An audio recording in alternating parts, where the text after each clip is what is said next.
बच्चों नमस्कार। संकल्प एकेडमी परिवार में संकल्प एकेडमी में आपका हार्दिक स्वागत एवं अभिनंदन है। और आप आज बहुत अच्छा अनुभव कर रहे होंगे, पढ़ाई का वातावरण होगा, मौसम बढ़िया है, तो इस आधार पर आप जो है पढ़ाई की श्रृंखला को आगे बढ़ाते हुए आज हम बिल्कुल नया टॉपिक और मोस्ट इम्पॉर्टेंट टॉपिक लेकर आए हैं। और उस टॉपिक का नाम है प्रागैतिहासिक काल। प्रागैतिहासिक काल या अन्य शब्दों में इसको अगर हम कहें तो हम शिकारी मानव से आपका खाद्य उत्पादक मानव, शिकारी मानव से खाद्य उत्पादक मानव की ओर ले चलेंगे।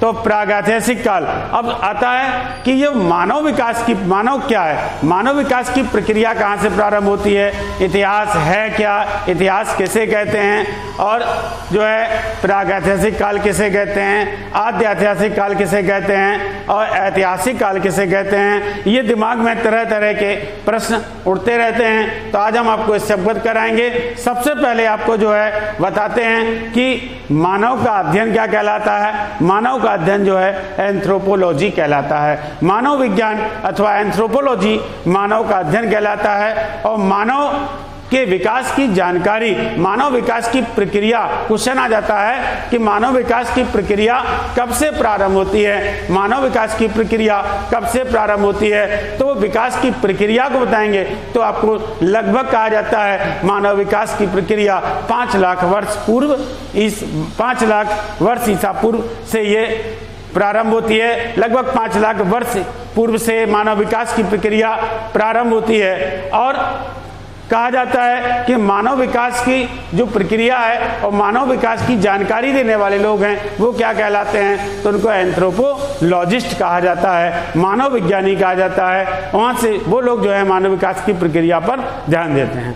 तो यहाँ से हम शुरुआत करते हैं। इतिहास क्या है? इतिहास जो है बीते हुए समय, उस समय के लोग, उस समय के साक्ष्य, उस समय की वस्तुएं, इन सब का जो अध्ययन होता है उसको, उस समय के लोग होते हैं, उन सब की जानकारी को ही इतिहास कहा जाता है।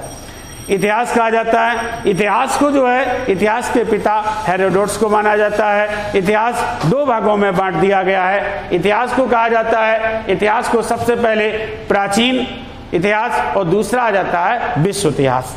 प्राचीन इतिहास या भारतीय इतिहास और विश्व इतिहास। और भारतीय इतिहास के अंतर्गत आपको जो है प्राचीन भारत का इतिहास, मध्यकालीन भारत का इतिहास और आधुनिक भारत का इतिहास का डिवाइडेशन होता है। तो सबसे पहले हम प्राचीन भारत के इतिहास की ओर चलते हैं। और प्राचीन भारत के इतिहास में जब हम चलते हैं तो सबसे पहले प्रागैतिहासिक काल आता है, प्रागैतिहासिक काल आता है, इसके बाद आद्य ऐतिहासिक काल आता है और इसके बाद जो आता है ऐतिहासिक काल। अब क्वेश्चन आ जाता है प्रागैतिहासिक काल से क्या आशय है, किसको प्रागैतिहासिक काल कहते हैं? तो प्रागैतिहासिक काल का आशय है कि मानव का वह समय जिसमें कोई लिखित साक्ष्य नहीं मिलता है, कोई भी लिपि के साधन प्राप्त नहीं होते हैं, कोई भी लिखित साक्ष्य नहीं मिलता है, उस काल को कहते हैं प्रागैतिहासिक काल। और फिर आता है क्वेश्चन कि आद्य ऐतिहासिक किसे कहते हैं? कि लिखित साक्ष्य तो प्राप्त हो गए, लिखित साक्ष्य प्राप्त हो गए, साधन प्राप्त हो गए, लेकिन कुछ सभ्यता और संस्कृति की जो लिपियां थी वो मानव पढ़ने में अक्षम रहा, इस कारण उस काल को कहा गया आद्य ऐतिहासिक काल। और फिर आ जाता है कि ऐतिहासिक काल किसे कहते हैं? वह मानव का वह समय जिसमें लिखित साक्ष्य प्राप्त हो गए और लिपि की जानकारी प्राप्त हो गई, मानव का विकास हो गया, लेखन लिपि का विकास हो गया, इसको कहते हैं ऐतिहासिक काल। अब इसका अगर ये पूछा जाए समय, इसका जो है कौन कौन सी सभ्यता या कौन किससे संबंधित माना जाए इसे, तो सबसे पहले पूछा जाए प्रागैतिहासिक काल। इसको हम पाषाण युगीन संस्कृति के नाम से भी जानते हैं। प्रागैतिहासिक काल को जो हम पाषाण युगीन संस्कृति के नाम से जानते हैं और जिसमें प्रस्तर युग, पत्थरों के युग की जानकारी दी गई है। आद्य ऐतिहासिक काल कहा जाए तो आद्य ऐतिहासिक काल जो है वैदिक सभ्यता और सिंधु सभ्यता का नाम आ जाता है। आद्य ऐतिहासिक काल में वैदिक सभ्यता और सिंधु सभ्यता का नाम आ जाता है। और लास्ट में आ जाता है ऐतिहासिक काल ईसा पूर्व 6ठी शताब्दी। ईसा पूर्व 6ठी शताब्दी के से जो है ऐतिहासिक काल का प्रारंभ हो जाता है। ईसा पूर्व 6ठी शताब्दी ऐतिहासिक काल का प्रारंभ हो जाता है। तो बच्चों समझ में आ गया होगा प्रागैतिहासिक काल किसे कहते हैं, ऐतिहासिक काल किसे कहते हैं, आद्य ऐतिहासिक काल किसे कहते हैं। तो अब इसके बाद जो है नेक्स्ट उस पर चलते हैं। तो आपका आ जाता है नेक्स्ट चलते हैं तो आपका आ जाता है कि इतिहास को हमने बता दिया, इतने भागों में बांट दिया गया है। तो अब क्वेश्चन आ जाता है कि सबसे पहले प्रागैतिहासिक काल की ओर चलते हैं, और प्रागैतिहासिक काल में आ जाता है इसको पाषाण युगीन संस्कृति कहते हैं, और पाषाण काल को जो है 3 भागों में बांट दिया गया। पाषाण काल को 3 भागों में बांट दिया गया, पुरा पाषाण काल, मध्य पाषाण काल और नव पाषाण काल। पुरा पाषाण काल, मध्य पाषाण काल और नव पाषाण काल, ये 3 भागों में बांट दिया गया। लेकिन यहां से क्वेश्चन बनता है कि सबसे पहले पुरा पाषाण कालीन जो साक्ष्य हैं, पाषाण कालीन साक्ष्य हैं, इनको प्राप्त करने में सफलता किसने पाई थी? तो इसको प्राप्त करने में सफलता जो पाई थी वो आपका जो है रॉबर्ट ब्रूस फ्रूट ने 1863 में जो है पल्लवरम, तमिलनाडु में स्थान है, पल्लवरम तमिलनाडु में जो है इसके साक्ष्य मिले थे, ये सफलता प्राप्त की थी, और इसके कारण इन्हें भारतीय प्रागैतिहासिकता का जनक माना जाता है, भारतीय प्रागैतिहासिक काल का जनक माना जाता है। क्वेश्चन ये भी पूछ लिया जाता है कंपटीशन में कि रॉबर्ट ब्रूस फ्रूट कौन थे?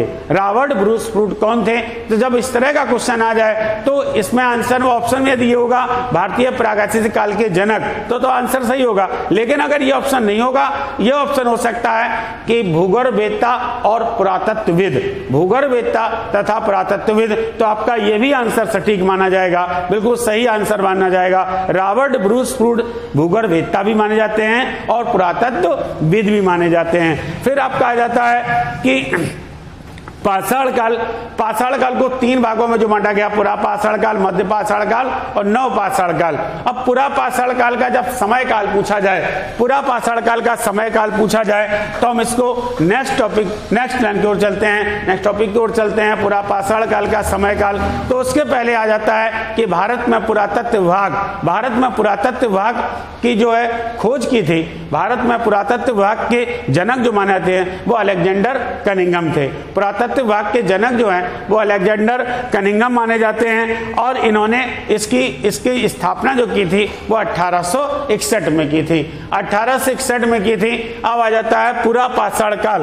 पुरा पाषाण काल जो है जिसकी अवधि जो है 25 लाख ईसा पूर्व से 25 लाख ईसा पूर्व से जिसकी अवधि है 10,000 ईसा पूर्व तक मानी जाती है। 25 लाख ईसा पूर्व से 10,000 ईसा पूर्व तक मानी जाती है। और इसके अवशेष जो है पुरा पाषाण काल के जो अवशेष मिलते हैं वो आपका सोहन नदी घाटी मिलते हैं, बेलन नदी घाटी मिलते हैं, नर्मदा नदी घाटी मिलते हैं। तो यहाँ पर पाषाण कालीन अवशेष मिलते हैं। अब जैसे एक स्थल आ जाता है, पाषाण कालीन स्थल में आ जाता है, जिसमें आपके आ जाते हैं पाषाण कालीन स्थलों में आपका आ जाते हैं जैसे भीमबेटका मध्य प्रदेश में होशंगाबाद में स्थित है। ये पूरा पाषाण कालीन स्थल है, ये प्रसिद्ध स्थल माना जाता है भीमबेटका। यहाँ से प्रथम शैल चित्रित गुफाओं के अवशेष मिलते हैं, और फिर कोई आ जाता है हथनौरा से जो है मानव खोपड़ी के साक्ष्य मिल जाते हैं, पल्लवरम जो है पहला स्थल है, पल्लवरम जहां से पूरा पाषाण कालीन जो है साक्ष्य प्राप्त होते हैं। पल्लवरम ये पहला स्थल आ जाता है, ये पूरा पाषाण के स्थल माने जाते हैं। और आपका जो है पूरा पाषाण काल की, अब आगे पूरा पाषाण काल के विषय में बताएं क्या होता पूरा पाषाण काल। तो सबसे पहले पूरा पाषाण काल जिसकी अवधि 25 लाख ईसा पूर्व से 10,000 ईसा पूर्व तक मानी जाती है। अब इसका आशा है कि जो वह उस समय बिल्कुल शिकारी था। पूरा पाषाण कालीन मानव शिकारी मानव था, फिर इसका विकास हुआ, धीरे धीरे इसका विकास हुआ, और जब विकास हुआ जो है तो मानव का जो रूप बदला, तो फिर आपका आ जाता है शिकारी मानव से खाद्य संग्राहक हो गया, मानव का रूप बदला तो खाद्य संग्राहक हो गया। इसके बाद फिर से जब मानव का रूप बदला तो खाद्य उत्पादक हो गया। ये खाद्य उत्पादक हो गया। अब क्वेश्चन ये आ जाता है कि मानव शिकारी मानव किस काल माना जाता है? तो पुरापाषाण काल। खाद्य संग्राहक किस काल माना जाता? तो मध्य पाषाण काल। और खाद्य उत्पादक मानव किस काल बन गया? तो आंसर आ जाता है आपका नवपाषाण काल। यहाँ नवपाषाण काल। तो मानव जब शिकारी था, असभ्य मानव कहा जाता है भारत में मानव की जो प्रथम प्रजाति मानी जाती है वो निग्रेटो मानी जाती है। और यदि क्वेश्चन ये भी आ जाए कि विश्व में मानव का जन्म सबसे पहले कौन से महाद्वीप में हुआ, तो फिर महाद्वीप आ जाता तो अफ्रीका महाद्वीप में। अफ्रीका महाद्वीप में जो है सबसे पहले मानव का जन्म हुआ था। और भारत में जो मानव की सबसे प्रथम प्रजाति मानी जाती है वो आप कह जाती है जो निग्रेटो प्रजाति मानी जाती है। तो शिकारी मानव था, असभ्य मानव था, आदि मानव का रूप धारण कर कह सकते हैं, आदि मानव कह सकते हैं उसको। तो इस काल का मानव बिल्कुल असभ्य था और बिल्कुल जानवरों की तरह रहता था। जानवरों का कच्चा मांस खाता था, कंदमूल खाता था और फल आदि खाता था। कंदमूल खाता था, फल आदि खाता, जानवरों का कच्चा मांस खाता था। और वृक्षों की छाल लपेटता था शरीर में, पत्तों को लपेटता था अपने शरीर में। इसके अलावा जो है जानवरों की खाल को अपने शरीर में पहनावे के रूप में प्रयोग करता था। ये उसका एक मानव जीवन था। और इसके खाने पीने में जानवरों का कच्चा मांस खाता था। और इसके बाद जो है रहने की स्थिति थी, मानव की रहने की स्थिति पूछी जाए तो मानव के रहने की स्थिति वो गुफाओं में रहता था, कंदराओं में रहता था और पेड़ों पर रहता था। गुफाओं में, कंदराओं में और पेड़ों पर रहता था, वहां उसका जीवन यापन चलता था। और धीरे धीरे जब विकास हुआ, अब का क्वेश्चन आ जाता है कि पुरापाषाणकालीन मानव की महत्वपूर्ण उपलब्धि क्या थी? पुरापाषाणकालीन मानव की महत्वपूर्ण उपलब्धि क्या थी? तो आपका आंसर है आग की खोज। आग की खोज पुरापाषाणकालीन मानव की महत्वपूर्ण उपलब्धि थी। तो किस स्थिति में उसने आग की खोज की? जब वह पुरापाषाणकालीन मानव के औजार जो थे वो पत्थरों के औजार थे, इसी कारण उसको प्रस्तर युग कहा गया था। पत्थरों के औजार थे, उनका आकार जो था वो बहुत बड़े बड़े थे, बेडौल थे, मुथरे थे।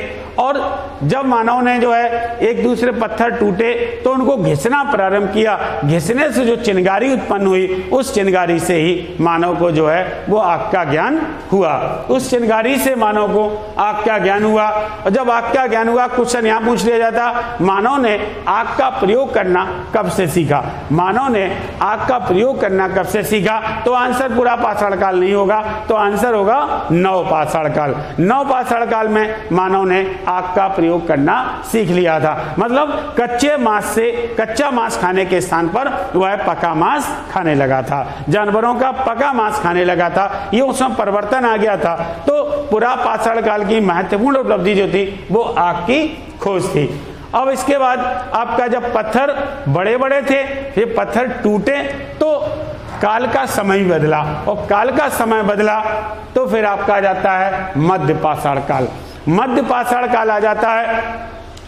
मध्यपाषाण काल, अब क्वेश्चन आ जाता है कि मध्यपाषाण काल में अगर क्वेश्चन आ जाए कि मध्यपाषाण काल हम आपको पढ़ाएं, उसके पहले हम एक बार फिर से रिवीजन करा देते हैं। और वो रिवीजन में आपका जाता, हमने आपको बताया था कि जो हथनौरा आपको पढ़ा चुके हैं। क्या मिला वहां से? मानव खोपड़ी के साक्ष्य। क्या मिले? मानव खोपड़ी के साक्ष्य। भीमबेटका मध्य प्रदेश का प्रमुख स्थल है, वह क्या मिले हैं? शैल चित्रित गुफाओं के साक्ष्य मिले हैं। शैल चित्रित गुफाओं के साक्ष्य मिले हैं। और इसके अलावा आग की खोज। आग की खोज जो है पुरापाषाण काल की महत्वपूर्ण उपलब्धि थी। अगर क्वेश्चन आ जाए पुरापाषाणकालीन पत्थर कैसे थे, तो पुरापाषाणकालीन पत्थर के औजार जो थे बेडौल, मुथरे और बड़े थे। बेडौल, मुथरे और बड़े थे। पुरापाषाणकालीन मानव कहाँ रहता था? तो आंसर आ जाएगा जंगलों में, गुफाओं में, कंदराओं में। यहाँ इस तरह जो है पुरापाषाणकालीन मानव रहता था। और क्वेश्चन आ जाता है मानव ने, जो पुरापाषाणकालीन मानव क्या खाता था? तो आपका आ जाता है जानवरों का कच्चा मांस खाता था, कच्चा मांस खाता था और कंदमूल फल खाता था। कच्चा मांस और कंदमूल फल खाता था और फल भी खाता था। इसके अलावा है कि पुरापाषाणकालीन मानव अपने पहनावे के रूप में क्या प्रयोग करता था? पत्तों को लपेटता था, वृक्षों की छाल को लपेटता था, जानवरों की खाल को लपेटता था। ये सब पुरापाषाण काल की एक मूल उपलब्धियां थी। और फिर आपका आ जाता है मध्यपाषाण काल। और मध्यपाषाण काल का जो समय आता है वो आपका 1000 BC से 4000 BC तक माना जाता है। 10,000 BC से वो 10,000 BC से 4000 BC तक इसका समय माना जाता है। और इसके प्रमुख स्थलों में आ जाता है, मध्य पाषाण के स्थलों में आ जाता है आदमगढ़ तथा बागोर। आदमगढ़ तथा बागोर, क्वेश्चन ये भी पूछ लिया जाता है कि आदमगढ़ कहाँ पड़ता है, तो आदमगढ़ जो है वो मध्य प्रदेश में पड़ता है। आदमगढ़ जो है वो मध्य प्रदेश में पड़ता है, आदमगढ़। और बागोर जो है वो आपका राजस्थान में पड़ता है। बागोर जो है वो राजस्थान पड़ता है। लेकिन ये प्रसिद्ध क्यों है? ये प्रसिद्ध क्यों है? प्रसिद्ध इसलिए हैं कि अगर कहा जाए पशुपालन के प्राचीनतम साक्ष्य, पशुपालन के प्राचीनतम साक्ष्य कहां से मिलते हैं, तो पशुपालन के प्राचीनतम साक्ष्य जो मिलते हैं वो आदमगढ़ और बागोर से। आदमगढ़ और बागोर से पशुपालन के प्राचीनतम साक्ष्य मिलते हैं। आदमगढ़ बागोर से पशुपालन के प्राचीनतम साक्ष्य मिलते हैं। और बागोर राजस्थान में है, आदमगढ़ मध्य प्रदेश में स्थित है। अब मध्य पाषाणकालीन पत्थर के छोटे छोटे औजारों को क्या कहा जाता था? मध्य पाषाणकालीन पत्थर के छोटे छोटे औजारों को क्या कहा जाता था? तो आपका आ जाएगा पत्थर के छोटे छोटे औजारों को लघु अश्म अथवा माइक्रोलिथ के नाम से जाना जाता था। लघु अश्म अथवा माइक्रोलिथ के नाम से जाना जाता था। यह मध्य पाषाण काल के जो है पत्थर के छोटे छोटे औजार थे जिन्हें लघु अश्म अथवा माइक्रोलिथ के नाम से जाना जाता था। तो नेक्स्ट आपका चलते हैं वो आपका नव पाषाण काल की ओर चलते हैं। नव पाषाण काल जो है, जब नव पाषाण काल की ओर चलते हैं तो नव पाषाण काल में आपको बताते हैं, आपका आ जाता है नव पाषाण काल में इसका समय काल पूछा जाए, नव पाषाण काल का समय काल पूछा जाए,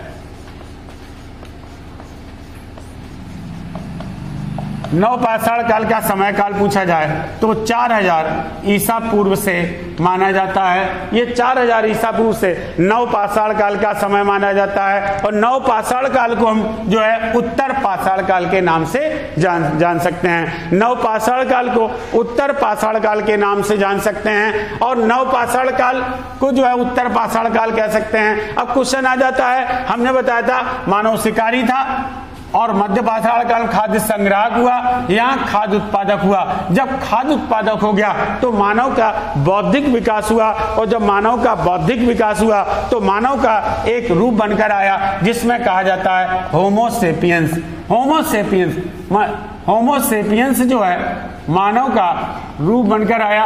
होमो सेपियंस का अर्थ है बुद्धिमान मानव अथवा ज्ञानी मानव। बुद्धिमान मानव अथवा ज्ञानी मानव होमो सेपियंस का एक रूप है। और क्वेश्चन आ जाता है कि नव पाषाण काल की महत्वपूर्ण उपलब्धि क्या थी, तो नव पाषाण काल की महत्वपूर्ण उपलब्धि कृषि की खोज थी।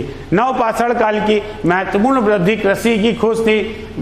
अगर क्वेश्चन आ जाता है नव पाषाणिक स्थल कौन कौन से माने जाते हैं, तो आपका भीम मेहरगढ़ आ जाता है, बुर्जहोम आ जाता है, चिरांद आ जाता है, कोल्डी हवा आ जाता है, और आपका आ जाता है कोल्डी हवा आ जाता है, और गुफ कराल आ जाता है, और सराय नहर और मैधा ये उत्तर प्रदेश में प्रतापगढ़ जिले में स्थित है। इसके अलावा आपका आ जाता है जो है आपका कोल्डी हवा, ये कौशाम्बी के पास इलाहाबाद का कोल्डी हवा है। और फिर आपका चिरांद बिहार में स्थित है। और फिर आ जाता मेहरगढ़ जो पाकिस्तान में चला गया। बुर्जहोम जो है वो जम्मू कश्मीर में स्थित है। गुफ कराल जम्मू कश्मीर में स्थित है। लेकिन जो स्थल हैं इनकी विशेषताएं क्या हैं? अब यहां जाता है कि कोल्डी हवा से क्वेश्चन आ जाता है चावल के प्राचीनतम साक्ष्य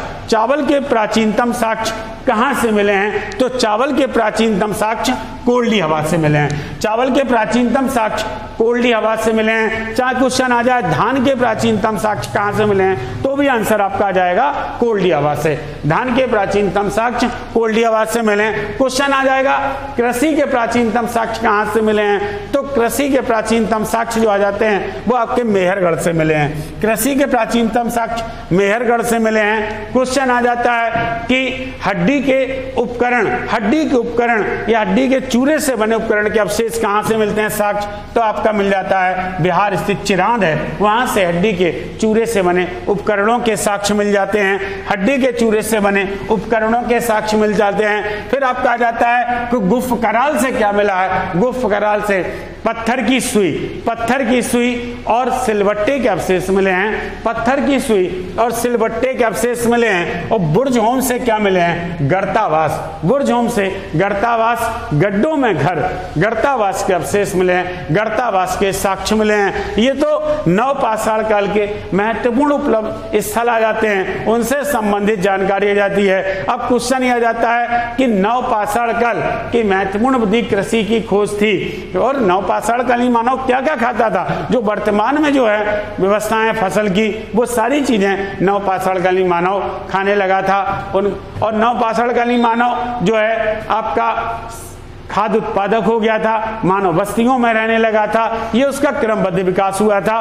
क्वेश्चन ये भी आ जाता है कि मानव ने पशुपालन कब से प्रारंभ किया? तो पशुपालन जो है वो नवपाषाण काल से माना जाता है। पशुपालन नवपाषाण काल से माना जाता है। और मानव का प्रथम पालतू पशु आ जाए, प्रथम पालतू पशु कुत्ता था।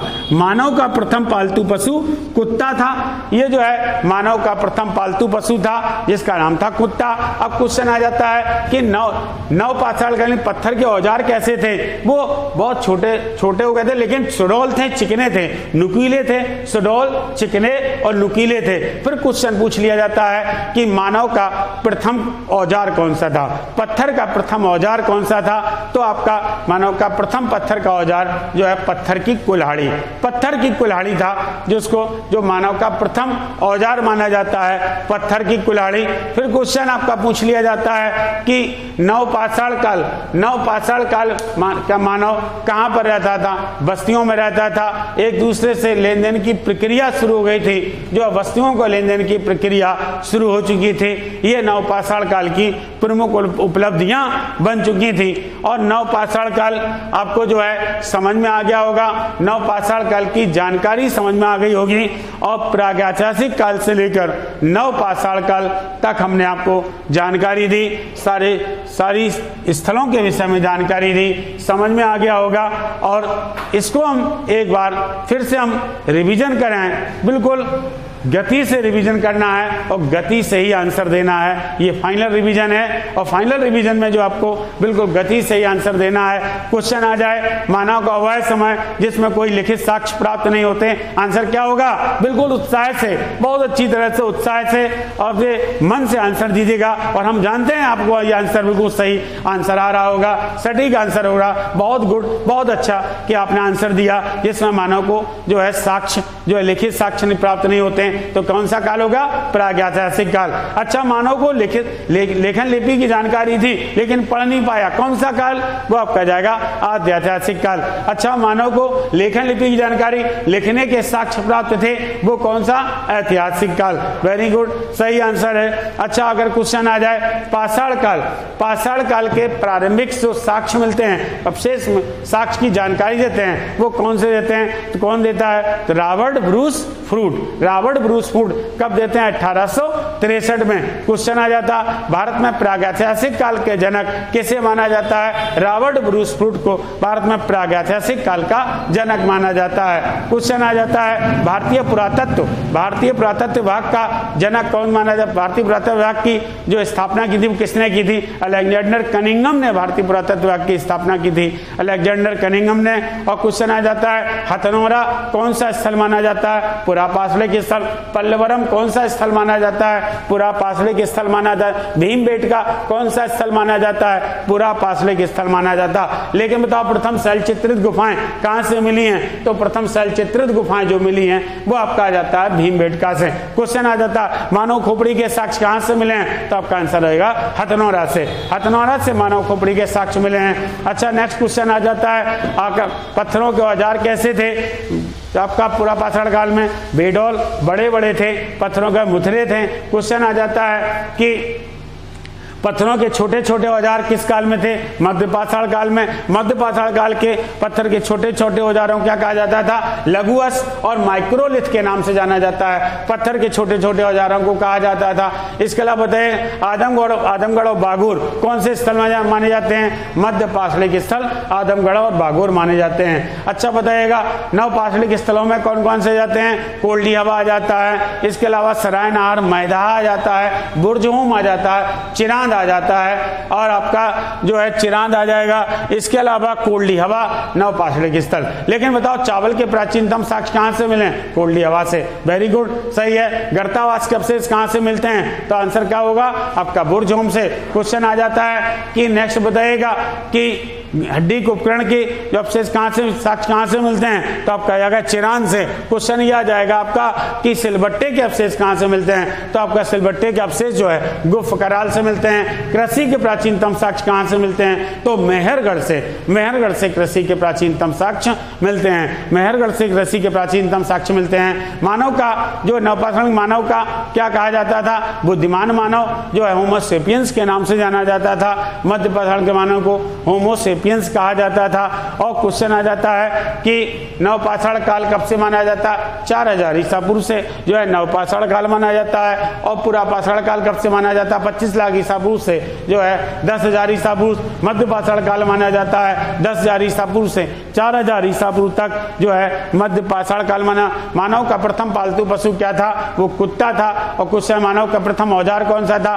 पत्थर की कुल्हाड़ी मानव का प्रथम औजार था। मानव का प्रथम औजार पत्थर की कुल्हाड़ी थी। शिकारी मानव किस काल का था? पुरापाषाण काल में। खाद्य संग्रह किस काल में? मध्य पाषाण काल में। खाद्य उत्पादक किस काल में? तो आपका नवपाषाण काल में। नवपाषाण काल की महत्वपूर्ण उपलब्धि क्या थी? तो आपका आ जाएगा नवपाषाण काल महत्वपूर्ण उपलब्धि कृषि की खोज। और क्वेश्चन आ जाएगा कि आग का प्रयोग करना मानव ने कब से सीखा? तो नवपाषाण काल में। आग की खोज किस काल में हुई? तो आंसर आ जाएगा पुरापाषाण काल में। क्वेश्चन आ जाएगा कि आपका मानव ने पका मांस खाना कहां से प्रारंभ किया?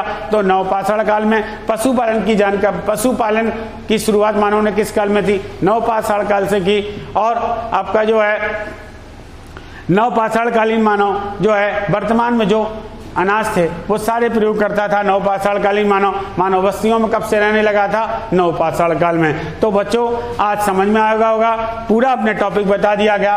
पूरा आपका मानव जीवन जो है मानव का प्रारंभिक स्थिति से लेकर जो है वर्तमान स्थिति तक की हमने मानव का रूप बता दिया गया। समझ में आएगा होगा। आज की क्लास जो है हम आज यहीं पर ओवर करते हैं। बहुत उत्साह से बार बार सुनना, बार बार समझना, और जब बार बार पढ़ेंगे तो आपको एंशिएंट हिस्ट्री बहुत समझ में आएगी। आज की क्लास हम यहीं पर फिर से ओवर करते हैं। धन्यवाद।